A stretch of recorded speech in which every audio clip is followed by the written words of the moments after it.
Welcome to episode 2 of our podcast, video podcast on creating a great workplace culture. My name's Doug Milburn. I am co-founder of Protocase 45 Drives, which are a couple of thriving, high-growth technology-based companies. And we are here to talk about workplace culture. We passionately believe, that there's way too many people in their workplace just exist, and they don't get the joy and meaning that you should get out of work. After all, we give work our very best hours of our week. Protocase 45 Drives, a whole bunch of our success has to do with the fact that we've found a way to take our workplace culture to a next level. And that next level where, the criteria we judge it on, our people need to have a reason to get up on a cold, dark, wintry morning, put their feet in the ground and want to come to work. And after a day at work, they should feel like they've done something meaningful. If we achieve that, we've achieved our goals. And we believe that totally ties into our organizational success. So we are really passionate about this. And at Protocase 45 Drives, it is really the secret to our success. And so today, as I said in the last episode, I'm going to have, I have Michael Pearson here. So Mike Pearson is our Chief Operating Officer, and so Mike is going to be co-host and maybe alternate host. I'm going to try to get him as much as he can. He's a busy guy. He's got a lot of stuff on his plate. So welcome, Michael. Thank you. How long have you been with us? Almost 7 years. 7 years. Wow. How's that happen? Right? Flies by. Position? COO, Chief Operating Officer. Okay, and when you came in here 7 years ago, what were you doing? I was a production supervisor.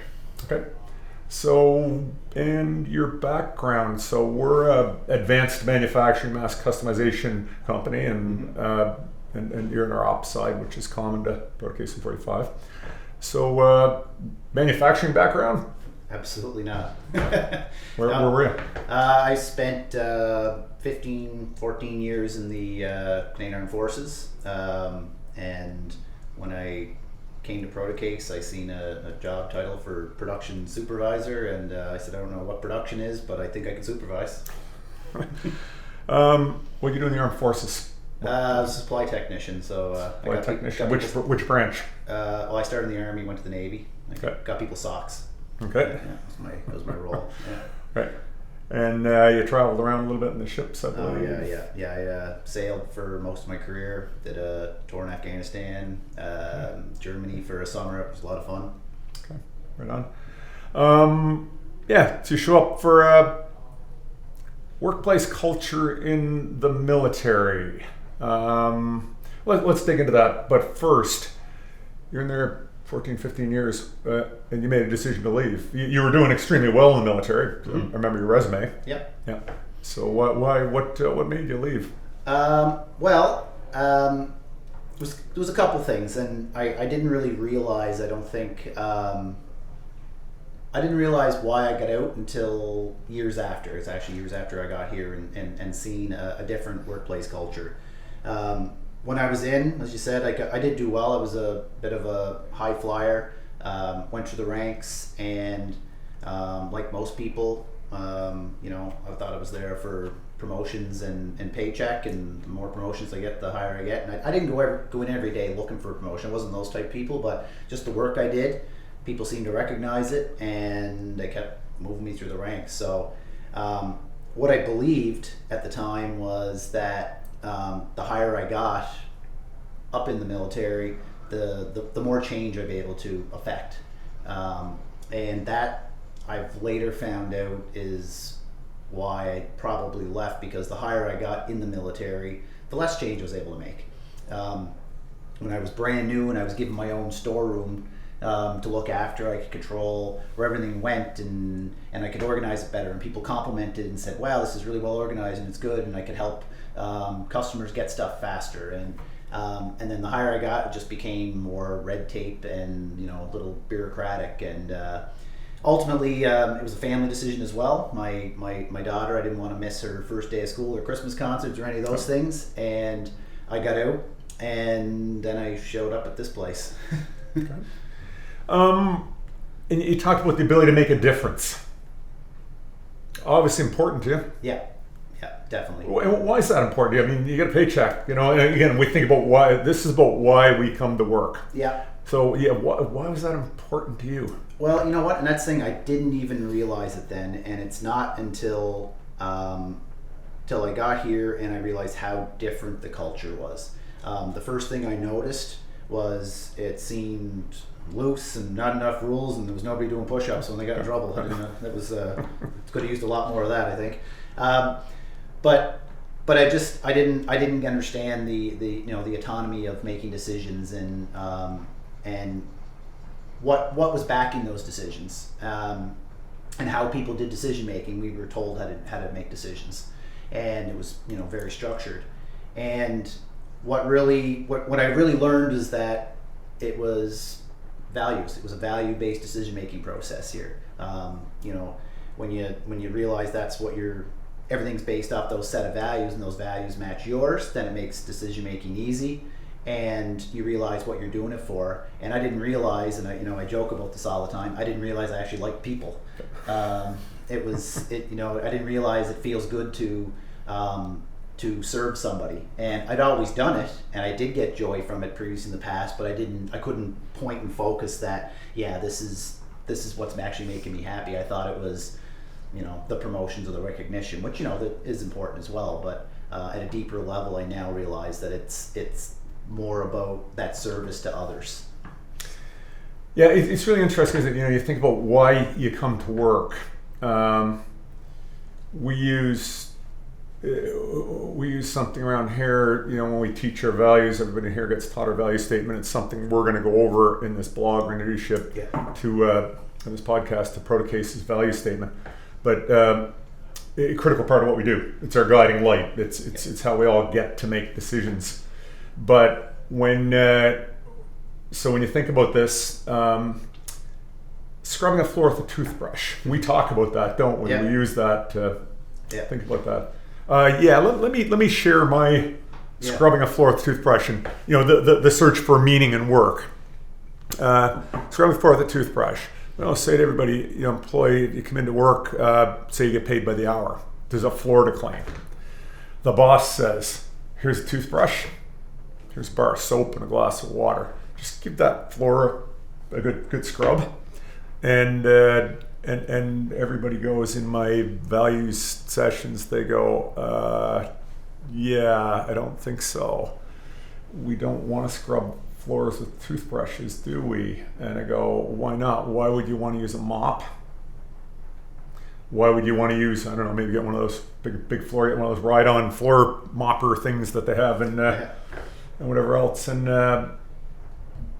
it's interesting. That applies to you in meaning. You've, you and I talking, you always talk about that. You talked about that need to make a difference and make an impact. Yeah. There's, I thought of, of all kinds of people I look up to now and I read and listen to, and there's one thing I heard by Simon Sinek when he said, if you work really hard at something you dislike, it's called stress, and when you work really hard at something you love, it's passion. And that's the difference, right? And there's tasks within your day that sometimes you might not necessarily like, but if overall you love the place you are and you understand the direction you're going, some of those small tasks that can cause a little bit of stress are totally outweighed by the overall passion for what you're doing and where you're going together as a company. So, and let me dig down. It's a great point, but let's dig down one more. And I look at that and I go, scrubbing the floor with a toothbrush. What if you're a person who likes clean floors? Well, and it's still a problem with using a toothbrush, isn't there? Yeah. Well, then there's the working smarter, not harder gets thrown in there too.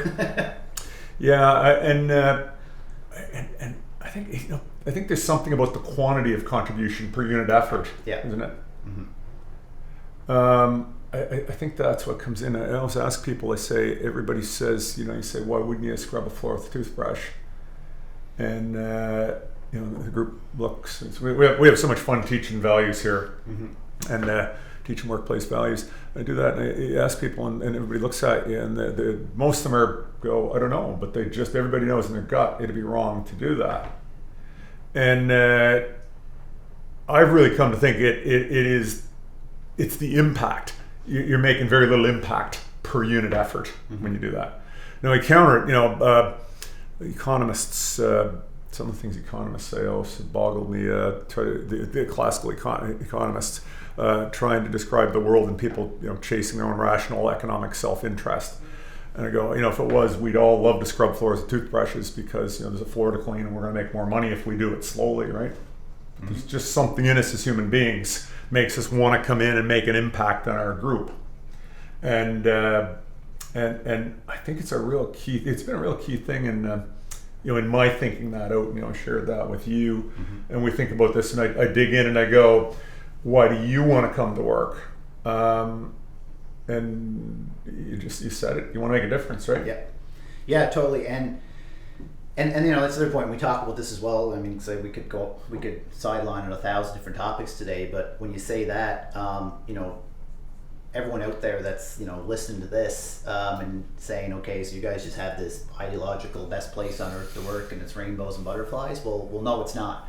It works for the people that are here now that aligns with their values. Like I said, if you come in here, we can do all these wonderful things that that we think are going to work for me, you, and for the majority of the people here. But that's still not going to work for everybody that walks in here, and they gotta make that choice whether they want to enjoy sharing that values and be part of that group, or they have to go and find wherever it is in the world that's going to give them their happiness and do that same thing for them, because we're not for everybody, we're for us. And I think it's a wonderful thing that we have going here, but again, we're not, everyone in the world doesn't share exactly our values, and I think that's important as well, because we say in here, why do we come to work, and that we have it all figured out isn't exactly the answer. It's figured out for us. No, it's not it. Yeah. It's figured out us. Yeah. But I think what we do have that we want to share is the fundamentals of this. Our exact culture is definitely not for every organization or every human being,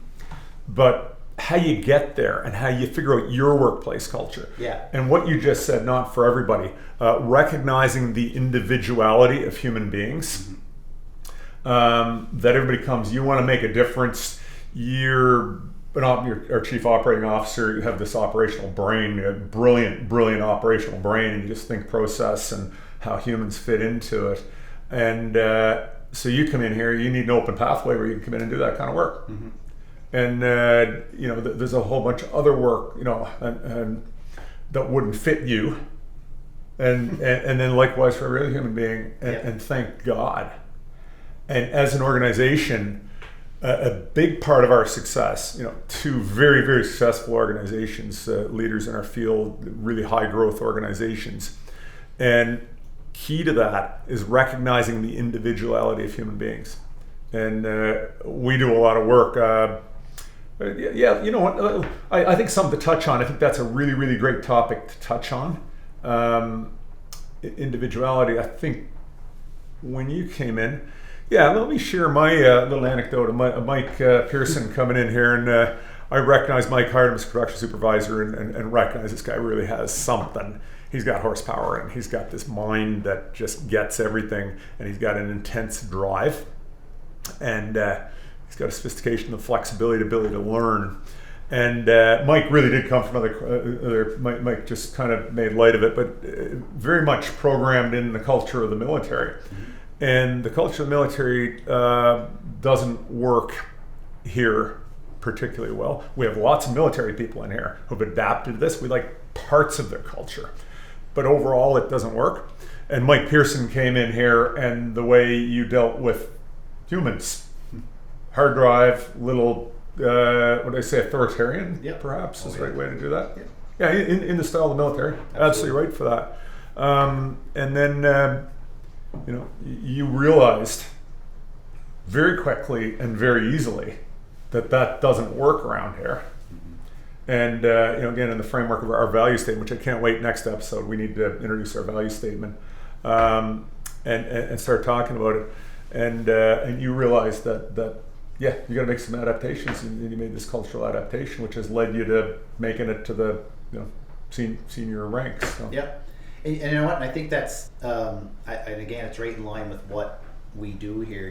We're big on growth company. So if you're going to be a growth company, you want to continuously grow it every single year. Your companies, well, then you got to grow personally and you got to grow professionally, and thinking that you know it all or got it figured out, no matter where you're at in your life or in your career, is a mistake. And I've never actually thought that, but one thing that stuck out to me was, know what you don't know.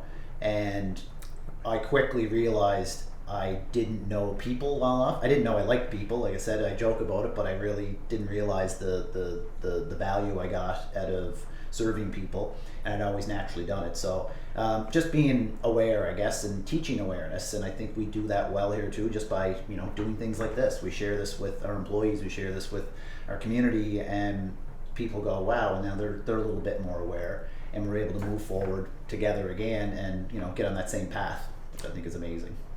So as we built our organization, this approach, look at everybody as an individual, right? Look at their talents and look at the work we have to do and try to match people into it. So we've always flexed with people.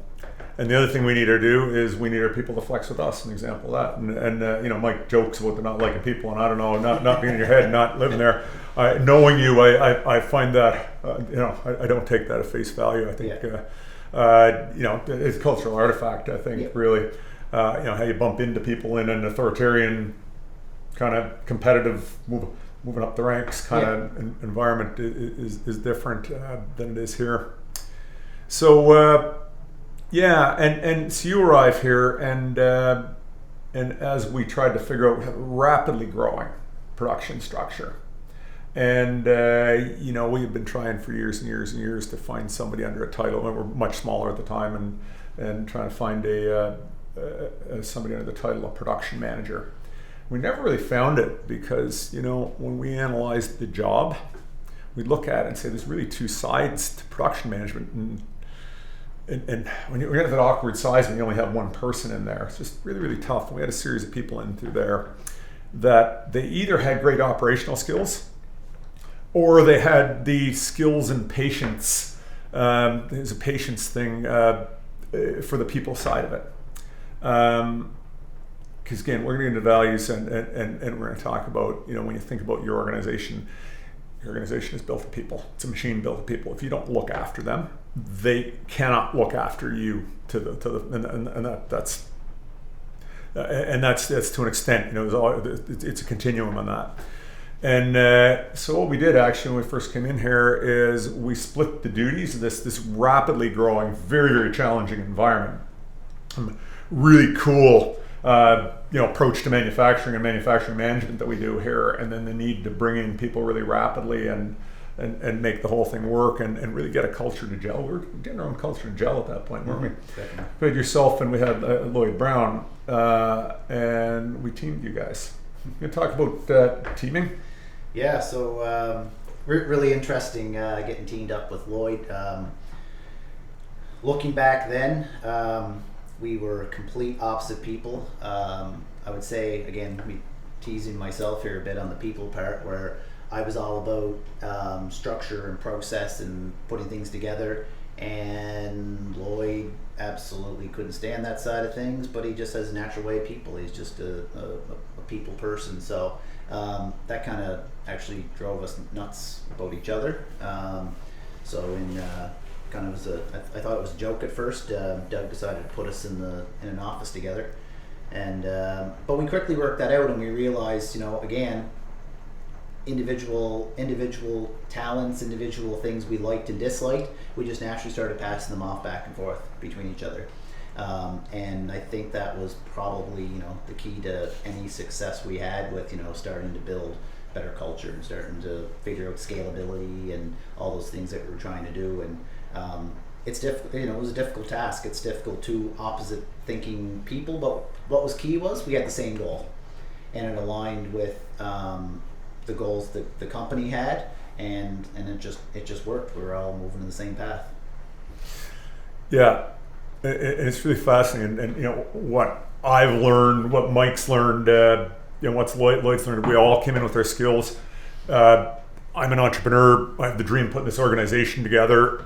Part of my dream has always been that I want to create a place that I want to come in and work.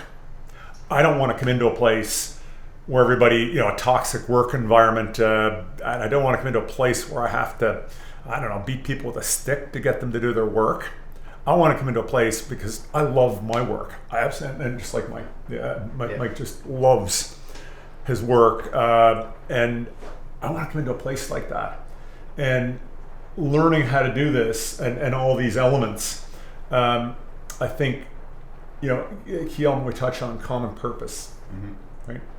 Yeah, and it is it. And I tell people all the time now, operationally things are getting easier for us here. Well, growth keeps happening, but operationally I find things it's scaled, and so I don't do a lot of work on the operation side now. I get and I'll call it the joy of coming every day and doing things like this. Talking about leadership and how we build leaders, and trying to get this message about out to everybody that works here, because we're not perfect, and it's got to be idealistic to a degree. It's always going to be something that we're marching towards, and you never quite get there, but we get better every day, and we got to be accepting that, and our employees have to understand that that's where we're coming from and what that common goal is as well. That there's not this place we're going to get to and then it's the eureka moment, but it's that every day just getting a little better, just like the growth, and I think that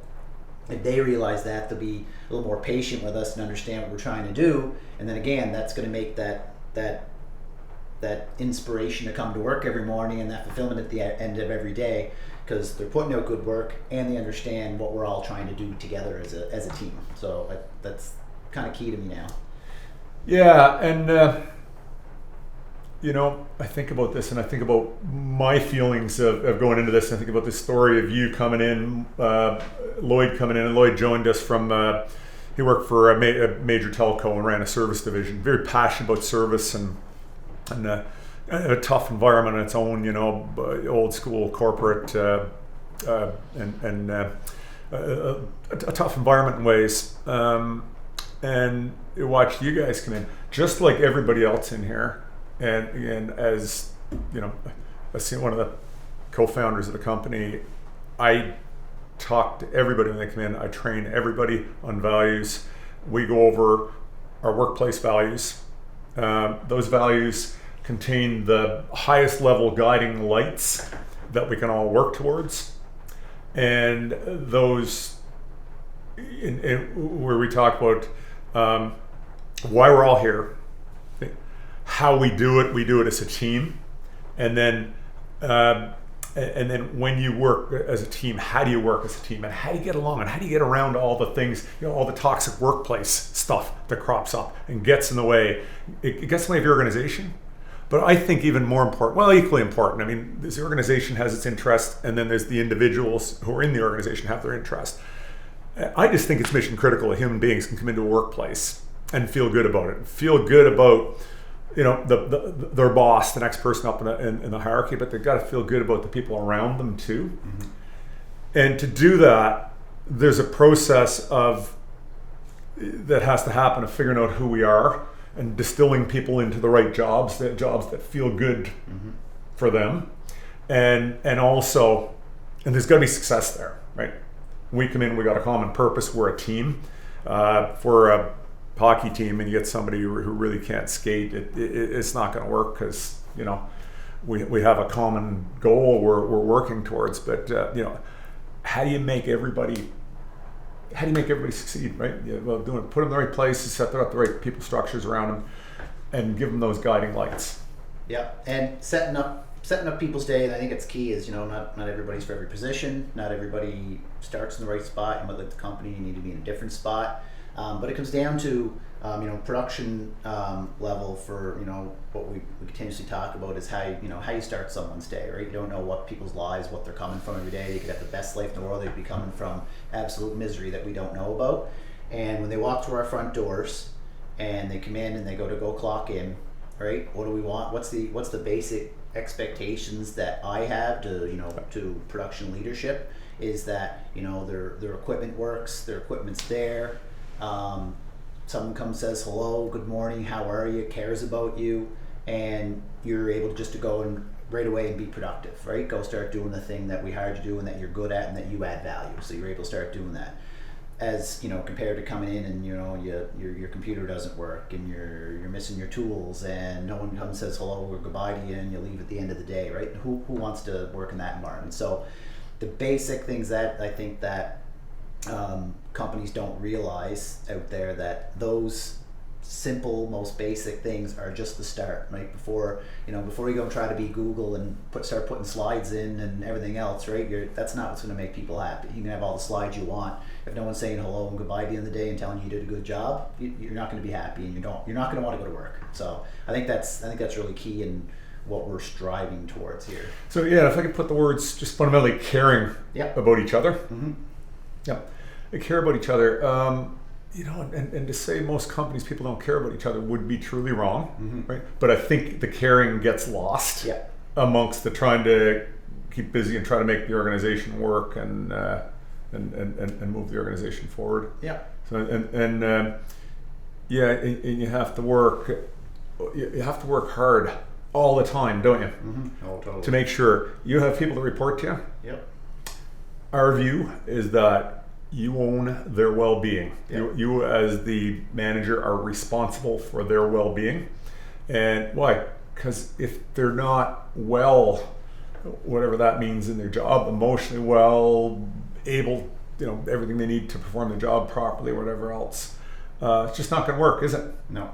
And when it just doesn't work, generates bad emotions, those bad emotions spread around, and then our whole workplace satisfaction drops. So yeah, and it's funny doing this. We're really climbing up the Maslow's hierarchy here as you go up. And there's only a certain level, I guess, that you expect that you can give, but I think right to the very top. It's self-actualization. There's still things that we can do, and we've started to do here, like making it acceptable to or teach people what it is to go and do mindfulness. And as one example that comes to me, I had a production management meeting 2 weeks ago and started out with everybody in there, and the last thing they thought was going to come out of my mouth was, hey, we're going to start this by doing a mindfulness exercise, just 2 minutes.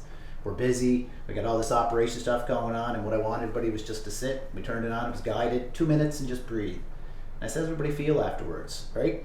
And maybe there's 2 or 3 people in the room that do that anyway, and now they just made it a little more acceptable within the workplace, and maybe we just told somebody for the first time and they went, oh, that felt kind of good, right? So I think we can get up there and we can at least show people, and again, that's something that makes it acceptable in the workplace, make it part of your culture, and then it's just going to help that person that wakes up in the morning and goes, I can't wait to go to work. And you can actually feel that way. Like, you don't have to, I don't remember where I heard this before, but work could be like your kids. You don't have to like them all the time, but you're going to love them. And I love that about it. You're going to have bad days. You're going to have bad moments. There's going to be things you have to do sometimes you don't necessarily like. But if overall you love your job, like I believe everybody should love their job. And if you not love your job, then search for the thing that you love, right? Go find it, because it's out there, and I know there's a lot of people trying to do that these days, and I think it's great. Anyway, look, I got the basics of what I want to talk about. I want to talk about Mike Pearson right now, and people to see who Mike is, and Mike's going to co-host this. He'll have a viewpoint. I have a viewpoint. You'll see my viewpoint come through. You'll see how these are complementary, and what we've developed in common is we are absolutely passionate about creating a great workplace. What's a great workplace? It's a place people want to come in and work, number one. And number two, it's like a sports team. It's like you got to be able to be competitive. You got to be out there. You got to be successful at what you do. Those things go hand in hand, don't they? You can't separate them. And with you being a competitive guy and me being competitive too, we don't want our workplace to suck. We don't want our product to suck. We don't want our customers. We talk about our customers, the very number one thing in what we do. We want them to get looked after. Mm-hmm. And we want our people to be able to walk in here. And there's a real, Zen Tao thing to it. We use words, actually, we're studying something called, trying to use a concept, well, we're calling it flow, which is, which is kind of what's used elsewhere, the ability for our employees to just come in, step up to their workstation, whatever that may be, and just have it all work easy, and almost be in trying to make it easier, smarter, not harder, right? Mm-hmm. That's what a great workplace is all about. Yep. And so next episode, I think we got to roll right into our value statement and roll over our value statement. Yeah. And then we'll dissect that. That value statement, Mike touched the value statement. The value statement is the thing, and I think it was key. We put it together in here in 2014, just a little teaser in our value statement. It's very simple. It all ties together. Everybody gets trained in it here. Why have that value statement? And ethical guidelines, use value statement, ethical guidelines interchangeably. Why have that? Because that's what gives everybody the criteria to go make their own decisions. Okay? And to make decisions that will line up with all the other decisions in the organization. And they're very, very simple, that are high level, very intentionally at a high level. But when you follow them, there's a whole bunch of other things that you might see in conventional value statements that aren't in there. Mm-hmm. Why? Because they fall out of these things. And these things are much more purpose, much more about purpose. Our preamble to it is it touches on Maslow as it talks about why we want to come into work. And then we said we built something to build a great workplace so our employees win and the organization wins. Best thing in life, balance when we give. That's what you get next time. And I'm hoping we're going to manage to get Mike out for the next time we do this. Mm-hmm. And can't wait to do this again. So hope you'll join us. Thank you.